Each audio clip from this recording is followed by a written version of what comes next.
বাধা ও সিংহরোহণ, জীবনচয়ন, বাধা ও সিংহরোহণ, ডক্টর অরবিন্দ মণ্ডল।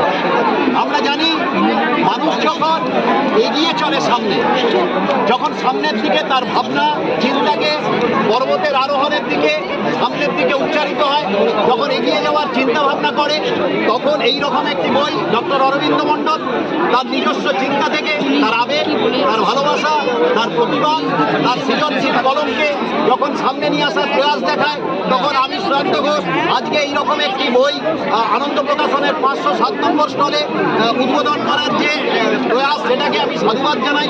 আমি ভীষণ আপ্লুত এইরকম একটি বই সামনে নিয়ে আসার যে চিন্তা, শব্দচয়ন এবং জীবনচয়নে বাধা ও সিংহরোহণের ক্ষেত্রে যেভাবে ডক্টর অরবিন্দ মণ্ডল দুই মরাটের মধ্যে নিয়ে এসেছেন।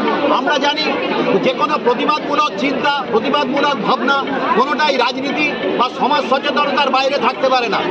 ডক্টর অরবিন্দ মণ্ডল সুদূর মুর্শিদাবাদ থেকে এসে আনন্দ প্রকাশনে যেভাবে তার এই চিন্তা, তার এই ভাবনা, তার সৃজনশীল কলমে তার প্রতিবাদমুখর ভাবনাকে দুই মরাটের মধ্যে নিয়ে আসার যে প্রয়াস দেখিয়েছেন, সাহসী প্রয়াস, আমি ওনার প্রতি আমার আন্তরিক কৃতজ্ঞতা জানাই।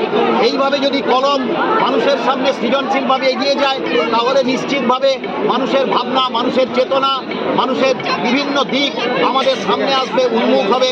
এইভাবেই আমরা এগিয়ে যেতে পারবো, সমাজকে সচেতন করতে পারবো। আমার আন্তরিক শুভেচ্ছা রইল ওনার এই কলমের প্রতি। উনি এইভাবেই এগিয়ে যান, আমি আন্তরিকভাবে কামনা করি।